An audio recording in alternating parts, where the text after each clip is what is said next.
Welcome back to the Sunday Roast, week 2 of finals. It dead set doesn't get any bigger than this when I have the biggest Carlton nuffy on earth with me. Oh my God, Carlton are in a prelim, GWS in a prelim. It's been a huge weekend of footy. Joining me, Darcy Ballard. How are you, brother? I could not be better, Jev. What a weekend of football. We were 15 after round 15. And we've made a prelim. Like, this is unheard of. Like, we've won 11 out of our last 12. I know I'm going to say it. We've said it over and over. Since we had that hard conversation with Cripper, since I met him, he said, mate, I'm telling you, nothing's wrong with the club. Everything is intact. Make sure you're there against the Gold Coast. I'm going to put on a performance. Since that moment, when Cripper steps on the field, Jev, we do not lose. That game was my favourite football moment of my life. Going to that game, I've been to a few big games where we've lost, but to actually make a prelim for the first time in 23 years and be there part of a winning culture when there's 96,000 at the MCG. For anyone that was there, whether you're a mutual supporter or you were there or you just heard on TV, the way everyone's talking about it, it's one of the loudest crowds of all time. That you can hear the passion in all the voices from everyone that's at the ground, and it was a magical night, Jev. That's one way to say it. You dream about those moments from behind. You just pray that you get on the end of a win and to steal it, which we'll go into in a minute, Jev. It was unbelievable. Oh, mate, it was unbelievable. It was that loud through the TV, which was so impressive. It was the highest home and away, highest crowd of the year. It was just a hell of a game. We'll might as well touch on it. So Ed Langdon kicked the first at 41-1. Was he? Yeah, 41-1. He stole it from someone, didn't he? Who did he pinch it from? Ford. So someone was meant to Cozzy, maybe? Yeah, I think it was Cozzy. He just sort of picked it up, snapped it. Yeah, that's right. But then it was just an absolute arm wrestle. You go first. You tell me what you saw, then I'll talk about the Dees. You talk about the Blues, Darcy. Well, a couple of beers at the corner, Jev, to settle the nerves. We go there. We get to the game. A bit of an omen. I'll just go take a piss, Jev. There's Dennis Armfield to my right. Dennis, how are you, my good man? Baggers? Oh, he's like, yeah, Baggers. Go get a few beers, come out. Some guy's like, hey, mate, how are you? He thought I was his friend. He's like, oh, you're not my mate. Andrew Walker. I'm like, Walker? I'm like, what was it like sitting on Carlisle's head out there? Baggers tonight? He's like, yeah, mate. Go back to Morgs. I'm like, mate, this has to be an omen. Then at half time, I go take a piss. I'm standing next to Gorringe. I'm like, there's just Blues everywhere. It was unbelievable. We started the game, Jev. They kicked the first 3. And it wasn't that loud. We just needed something. Then DeConing comes and kicks 2 quick ones. He has been unbelievable. I'm so glad that we paid him early because or else if we paid him after this season, Jev, we would have had to pay him so much more. We get into quarter time and then we kick the first 3 of the second quarter. Motlop, Walsh, and then Curnow. 3 really quick ones. Sam Walsh with the Dior mouthguard. Do you see that? Yeah, it was unbelievable. Unbelievable. Blue Abroad Terry, if you're listening, he did the best edit with that song on. Billie Jean, Christian. Oh, it's unbelievable. It was so good. But we get into half time.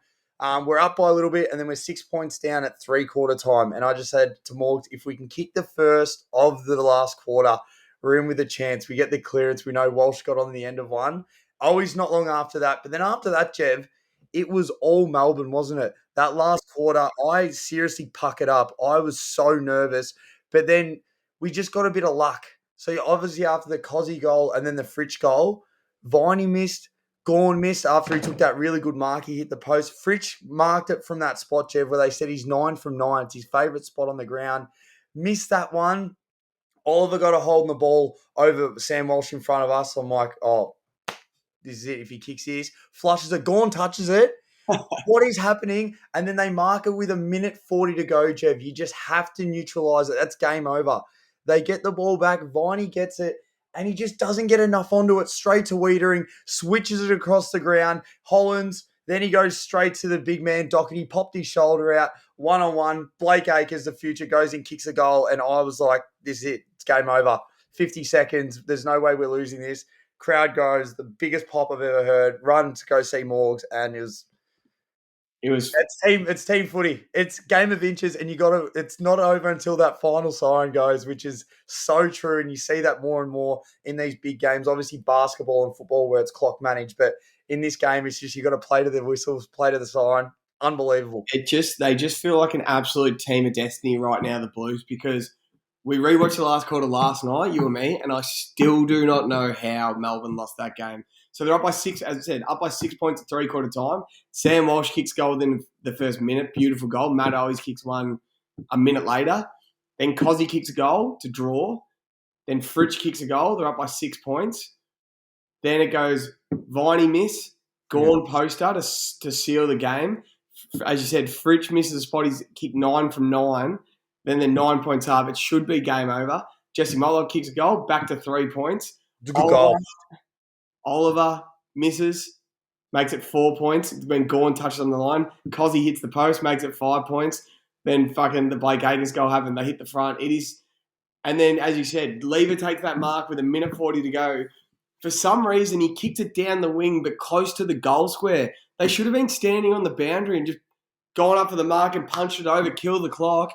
I would feel fucking crook if I was a Melbourne supporter, but they can only blame themselves. It is them. Why would you pick Shaki as the sub? He didn't even play. Well, I want to know what their plan was.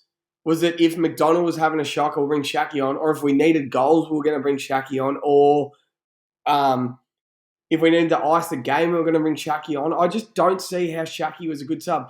I would have started Shaki, had a runner on the bench, and if it just wasn't working at half time, ripped him off or ripped McDonald off. McDonald was a negative.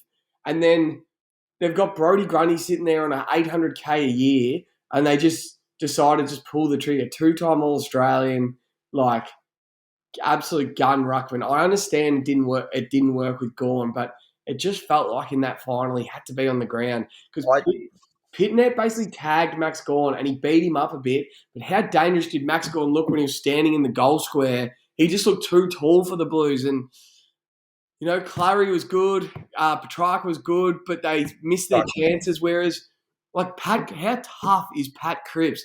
We were saying as we rewatched the game as well, you picked it up at the game and then I noticed it when we rewatched.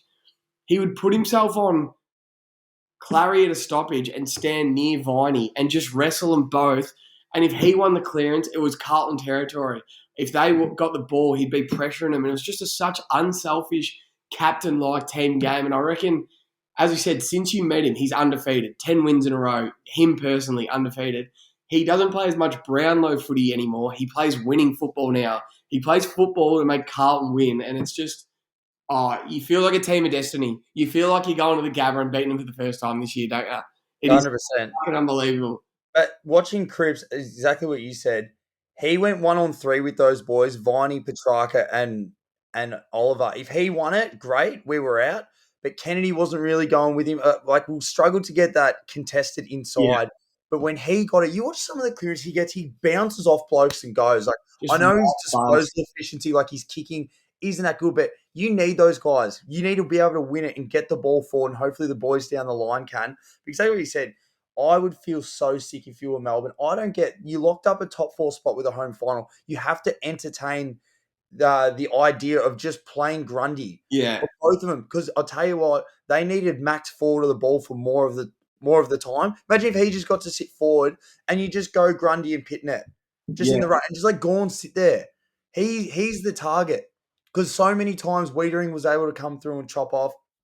I just thought it was an unbelievable game. We're just playing good team footy, and you just got to be in it to win it. The belief, I know Brisbane will think that they're an absolute shoo-in this week, but if you go out there, punch them in the mouth, they always like to get off to a good lead and hold. We watched them get absolutely dog-rolled by the Hawks, and I reckon our team makeup is very similar to that, but a bit better. We got bigger, strong mids that they hate. We got a little bit more talent forward of the ball, a little bit more talent behind the ball. But if you get off to a good lead and you can punch him in the mouth, I reckon we have to tag Neil. I reckon we're with a really, really, really good shot. But Dees supporters, you would be absolutely livid. As we said, game of inches. Viney missed that kick. Judd McVie has to take body. He has to take body on Doherty. But he just misses, and we get a win. It was one of the best moments I've ever had being at footy. It was deafening. The crowd singing the song. You pay money, serious money, to feel what that feels like. Oh, fucking But you can't pay for that. It's years of being shit and shit and shit and shit for so much weight, and then to finally have that, it was. Or I just want everyone to feel like, mate, if we win this week or win a grand final, fuck if I know what's going to happen. But So do you have any numbers, stats? Yeah, I'm just looking at so like as I said before, Sam Walsh, his game was unbelievable. His game doesn't happen without Pat Cripps on the field. Like No. Cripps set up Walsh to dominate that game, and he did. 34-2 in his second finals game ever. What did he have last week against the Swans? I think he had 30 and a goal or 30 himself. Also, his game on the weekend. Against the Swans the week. Yeah, no, his game on the weekend though was the highest rated finals game of any player so far this finals. He played 2 finals in his career. He's just made for September. So he's had 34-2. He paid $1.82 for 30, and then for 2, you can only get on him for 1 here at $3.90. Couldn't even get him for 2. I thought he would have been like $8. If you could. Then Joel Smith's kick 3. What does Joel Smith pay for 3? I just kept telling him that he's just his father's shadow. 11-1. He played well though. 11-1 for 3. He had a good game. He looked really good. He had a good roll on Weaver, and he looked close. Cosy Pickett 2. Blake Acres for 2. The goal kicker. Huge. What did he pay for 2? He is the moments man, isn't he? He paid 17-1 for 2, Das. 17-1 for 2. 17-1 for 2. 2 last week as well. 2 last week. DeConning, $5.30 for 2. Not for 3. That was close. Oh, there was so many moments. The Carlton supporters just must be so happy they got that. Oh, can we talk about as well? I'll let you talk about it more. But how good was Stephen May? Yeah. Was that one of the best? He's had a few unbelievable games. I think that's his best game he's ever played. For them to lose, he's so strong after that last quarter was something special. I'm going to look it up now. I reckon he had 5 intercept marks in that quarter alone.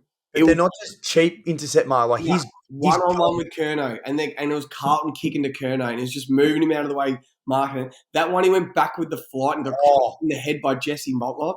So he had 5 marks, 7 disposals in the last quarter, 100% disposal efficiency. I'm looking at the contested marks. 3 contested marks. Oh, it was a quarter for the ages, and you would have been watching. This is when Melbourne were cruising, 10 points up, cruising. You would have been watching and just we can't win this game. Stephen May's dominating this game too much. We don't look like kicking a goal because he's just marking everything, and just somehow you played till the final second and got it done. It is just unbelievable. I was sitting next to Moore. We had level 1 seats, so I just felt I got to go. I can't sit with you. And I just walked 5 hours. I was sitting in a stairwell just watching it. And then when it went end to end and Acres kicked the goal, I'm like, how did that happen? It was ridiculous. But I am so happy that Carlton finally got to play some finals so he can prove, because the other year when Bailey Smith came out against the Dogs and he kicked a couple goals and he played really well, he's the best player in that draft. He's the best because he got a chance to prove it on the big stage. And it's Rosie and Butters always tossing up. Even earlier this year, everyone's like, they're way better. Walsh has done. The chance he didn't get to play preseason. Yeah. His back was cooked, and now he finally gets to go play in these big games, and you're like, oh, no, wait. No, this guy's it. Done. He's a gut runner, and it's not until you get to watch the tape or watch him live how much he covers the ground. He's an absolute running machine. So the thing about him which is so impressive, is he came in as the best runner in the draft. Fitness out of this world. And that's how he played for his first couple of years. He'd be anywhere on the field to help out a teammate, get a handball receive. Had 25 touches, 80 games in a row or so. It's crazy. But you can see he's put on a bit of size, and now he does that while winning contested footy on the inside. Now he's tough in the contest. He's going to be a hell of a footballer next year. He'll probably be that injured this offseason because he's going to get banged up. Pat Cripps is going to be in a casket this offseason. Oh. He's going to rest in a coffin. Then they'll get him out, knock on the coffin at round 1, you ready to go again, mate? But just the way they're playing, it's not pretty. It's not flashy. It's winning football. It's so impressive. That's 15 minutes. We've just spoken about the Blue Stars, and we could go another hour.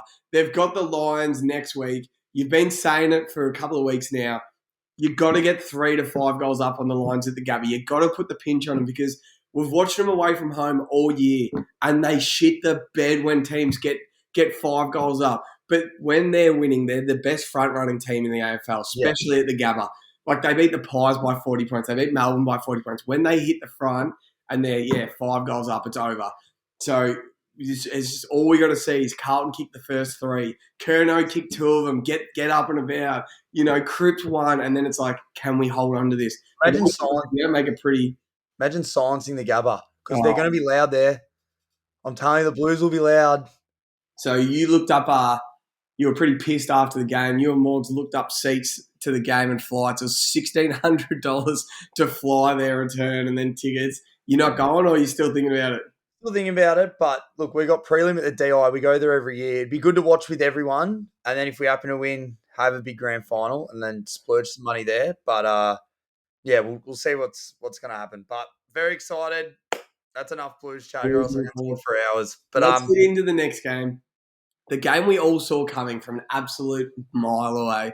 GWS put the hurt on the Crows after they beat them by 23 points on the power. They were just unbelievable. Will Rioli kicked the first. You know what he played to kick first? 13-1. 13-1. So we watched this game together last night. It was that second quarter by the Giants. They just blew them out of the water. So they kicked in that second quarter. 5 goals. 5 goals, 6. They had 107 disposals to 67, 40 more touches, more contested possessions, double the clearances, double the inside 50s, and just it was 5 goals, 7 to 1 goals, 5. That was the Orange Tsunami of old. Heard Jared Healy this week saying when Adam Kingsley walked in that building, he said the Orange Tsunami is going nowhere, but it's going the other way as well, and we're going to tsunami back, get numbers in defense, and then we're going to tsunami forward. And they just dominated the power. It was all over at halftime, basically. You couldn't, how nervous did they look when Toby Green gets on the board early? You're just like, no. But we said Port don't play good defensively. They're going to have to fight fire with fire. And they tried for about a quarter. Because the first quarter was great. I think it was like 28-21. Yeah. But they don't hold up defensively. And every other time, Jack Buckley was still competing really well. And then Taylor's just doing what he does. And then they just rebound up the other way. And they run so hard. And it's so good to see all their good players. What a typical 3, from those 3, Cornelio, Whitfield, and Tom Green. They were just tougher. They were harder. And their disposal was so much more damaging. They should have put them away by about 10 goals at halftime. They missed some easy ones. Bedford missed that one 10 metres out, running in. So they had a chance to ice it. But when they were coming back, Port finally had a little bit, they're coming. The crowd got loud. McEntee came inside. I think they were about 18 points behind, or maybe 16. And he kicks inside forward 50. It was like a 3-on-1, and he picked out Jack Buckley to mark it. They go at the other end, and then Riccardi kicks an absolute slaughter from 30 feet, so far onto the boundary, and then that was the game. Game over. I question what Port's game plan was. So Ollie Wines was on SEN on Friday talking to Kane and Kingy. He said this. And he said basically we're looking to stop Ash and Whitfield off the half-back. That's where they get all their run and stuff from. They're their guns. Yeah, their mids are good, but we've got to stop them off the half-back. Whitfield's had 33 touches and the highest rated player on the game, Das. Himmelberg's had 24 touches off the half-back line. Lockie Ash had 20. Cornelio was best on ground by an absolute mile. 2 goals, 30 touches. His second quarter alone, he had 13 touches, 3 clearances, 3 inside 50s. Tom Green's had 29. Cal Ward's had 24. Callie's kicked a goal in 20. I just don't know what they're playing. I think they thought they were good enough to go head-to-head with Port Adelaide because it was in Adelaide, and they just got embarrassed. They just got fucking pumped. GWS's team and their game is in way too good of order. What GWS are right now is what Port dream of being. Having 100%. Butters and Rosie, the 2 guns, but then having the best back line and the best forward line in the league. How solid is GWS's whole team? And I cannot wait for Friday night. GWS having a crack at the Pies, because the Pies would be thinking they're in a grand final. I would be that nervous for GWS coming to town. Well, it just goes to show, doesn't it? You need that launch pad coming into finals. Port had a really good patch early in the year, and then they dropped off. Yeah. Coming into they had a top final spot, but they dropped out. Melbourne were thereabouts. Collingwood were really shaky and then happened to win really well against Melbourne. But GWS and Carlton have been winning so much towards the back end of the year. Brisbane as well. And then those are pretty much the 4 teams that are left. So you can pretty much get a good picture of who's going to be there at the end. I can't wait for these 2 games. They're going to be unbelievable. Some of the markets, Jesse Hogan for 4 goals was $7.50. Toby Green for 3, $2.20, which is so short. So good. Willie Rioli for 3 was $4.20. Cogs for 2, Jev, $7.75. The gun. I tried to find a market for Willem Drew for a snag, but you couldn't get him for any time because that would have been a bit. And then just the touches. Whitfield for 33, so he was $2.70 for 30, and same for Cogs. He was $2.45. So if you had Cogs for 2 and 30, would have been paying a bit. Also, we do have a multi-killer. Tom Green had 29, Jev. 29. He would have killed a few people, but Boki in potentially his last game for Port Adelaide had 20 as well, which is $1.96. Strings out for Boki. Apparently, he's still extremely bullish to play on. He'll want to go somewhere else. I know he doesn't have the resume of Scott Pendlebury, but I'm pretty sure they came in the league pretty close to each other, and their longevity's been unbelievable. Yep. Like, he's pretty much, you go through, look at all his stats and big games. He's been an unbelievable player for them. I love him. He probably doesn't get recognised as much because he's South Australian, but as I said, not the accolades of Pendlebury, but the way his longevity is, and he's been a gun for so long. So I hope he plays on somewhere, gets like a 1-year deal, just helps out. Like, who needs just a vet mid?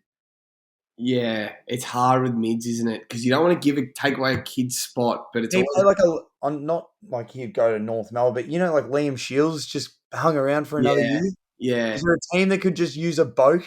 What do they say about Boak? He's the best preparer in the league. The way he takes care of his body and prepares himself. Yeah, he does all the sleep, the saunas, the ice baths, the recovery boots, the stretching. He does everything like a professional. He could, a young team like North, whether he's like just a half-forward flanker, but he teaches them how to be AFL footballers. It's very interesting. Let's just talk about Port Adelaide just quickly. So they say they're bringing in Zerk Thatcher and Asaba Radagaliadas. Does that fix Port Adelaide? No. So I'm looking at their back 6 right now. So Trent McKenzie is pretty close to done. I don't reckon he'll be in their best 22 next year. He's more than cooked. Alira is a good player. Lockie Jones, yeah, he's a good player. Burton, Bergman, and Houston. They're all right. So you bring... All of those 3. Did they end up signing Bergman? Yes, I think they did. I believe they did. He's a good player. So you bring in... So all of a sudden you bring in Zerk Hatcher and Radaglia, and you have Alira there. So I don't hate it. So Zerk's just got to stand on his fucking man. Radaglia's just got to play on his man. Alira gets to get the third tall and play a bit looser. And then you've got good players like Houston and Bergman and Jones and Burton playing, just doing their roles, but they're the kickers out of the back line. Yes, I think it makes them better defensively, but they still can get got sort of thing, I reckon. I think if you get Alira back to his best, because his best is unbelievable. Yes. He's just so good. So as you said, if you get to free him up a little bit, I think I heard Kane and King talking about, is this the money ball move? Yes. Like the move, which I actually really like the idea of that. If you're like, you look at Zerk Thatcher's best, obviously he got handled a few times this year, but it's like, if we can get him to be able to not lose as many one-on-ones and we can get him at like 70% coming to ground or whatever, and then you just get Radaglia taking his few intercepts a game, Aliyah can impact a little bit more. I love that idea of, let's just draft around numbers of what they can do for us. Yeah. It got me thinking, I'm like, I actually really like it. Yeah. And that's what I think the good teams do. It's like what Toby Green says, he's like, this isn't our most talented side I've played in. Yeah. But we're just winning. That you bring in Bedford. Yeah. Someone that can just play. You bring in Kieran Briggs. Like, he was behind Bruce and another ruckman. He was their third stringer. Comes in, plug and play for Mumford. Just a big dog that can just get to work. So you just need role players. That's the more you look at footy, you don't need a team of just stars. Yeah. You need guys that can just play a role. As you said, Cripps is coming down, just playing more of a team role. It's a team game. 5 guys playing for Carlton on the weekend. I did not know who they were. There was 5.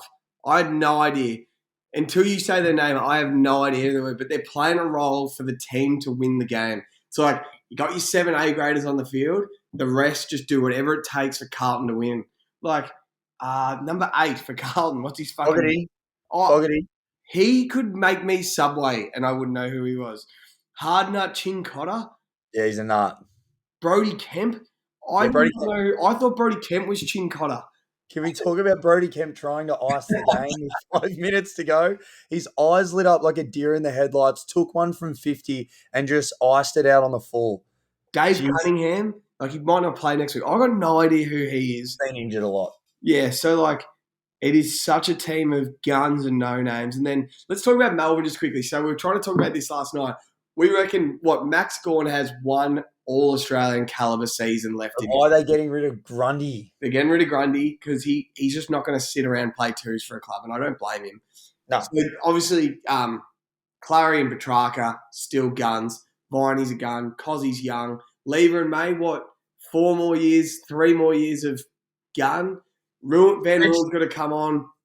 I like James Jordan. I like Rivers. Langdon and Hunter still have a bit left. So I don't think they're going anywhere. But what a good team. I wonder if they've butchered this little premiership window. Mm-hmm. I'm so nervous for them that they just haven't. They should have won it this year. They should have won it last year. They've lost the last 4 finals on the MCG.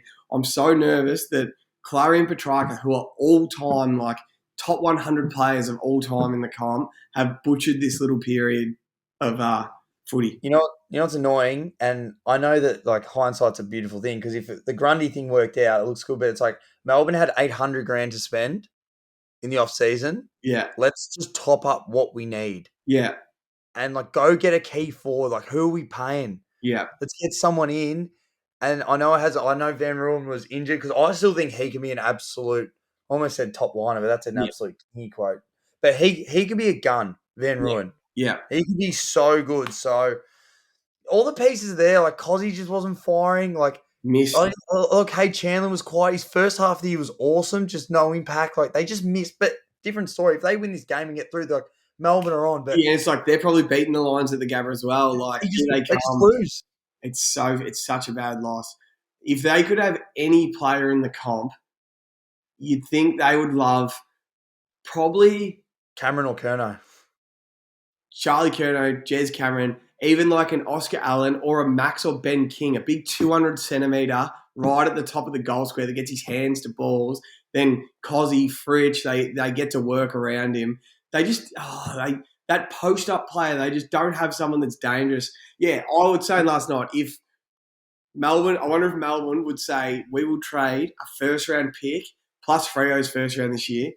Every year Charlie Curnow plays football for Melbourne, we will give Carlton a first-round pick. I wonder if Melbourne would say yes, because it's all they're missing, a Charlie Curnow type gun. So, they're going to be hurting bad, the Dees. They are going to be hurting. It's a long term. You think about when we start talking about pre-season guys in December looking good, and if you're done now, I've got to wait another year. It's another full pre-season you've got to buckle up for to have a crack to make it to this time of year. Like they're not building; they're in the window, and if you miss out, it hurts. It's like the Lions right now; they're primed to win the premiership. They lose. Heartbroken year after year after year, and they keep fronting up to pre-season and giving themselves a chance, and then heartbreaking go out.